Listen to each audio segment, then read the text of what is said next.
വിചാരണകളിൽ അയ്യങ്കാളി.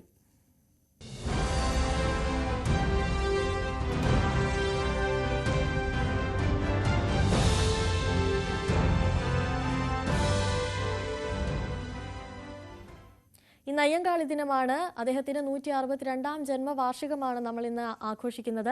ചരിത്രത്തിന്റെ ഗതി മാറ്റിയ അയ്യങ്കാളിയുടെ വില്ലുവണ്ടി ഇന്നും ജാതി വിവേചനത്തിനെതിരെയുള്ള എല്ലാ പോരാട്ടങ്ങൾക്കും ഊർജം പകരുന്നതാണ്.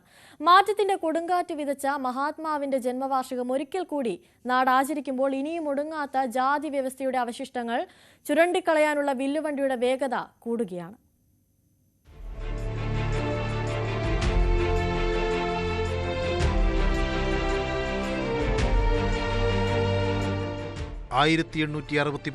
ഇതുപോലൊരു ഓഗസ്റ്റ് 28 ഒരു പ്രതിഷേധ ജ്വാല പിറവിയെടുത്തത്. മഹാത്മാ അയ്യങ്കാളിയുടെ ജനനം സാമൂഹ്യ ചരിത്രത്തിലെ ഒരു പുതിയ അധ്യായത്തിന്റെ തുടക്കമായിരുന്നു. പിന്നെ കാലം കണ്ടത് തിരുവിതാംകൂറിലെ അടിച്ചമർത്തപ്പെട്ട ജനതയുടെ പുരോഗതിക്കായുള്ള പടയൊരുക്കം. കേരളത്തിന്റെ സാമൂഹ്യ രാഷ്ട്രീയ ഘടനയെ മാറ്റിമറിച്ച നിശ്ചയദാർഢ്യം. 1893 പെരുങ്കാറ്റുവിള കുന്നിൻ ചെരുവിലെ വീട്ടിൽ നിന്ന് വെങ്ങാനൂരിലെ രാജവീതിയിലേക്ക് ഇറങ്ങിയ ഒരു 30കാരന്റെ വില്ലുവണ്ടി ഉരുണ്ടത് സവർണബോധത്തിന്റെ മുകളിലൂടെയായിരുന്നു.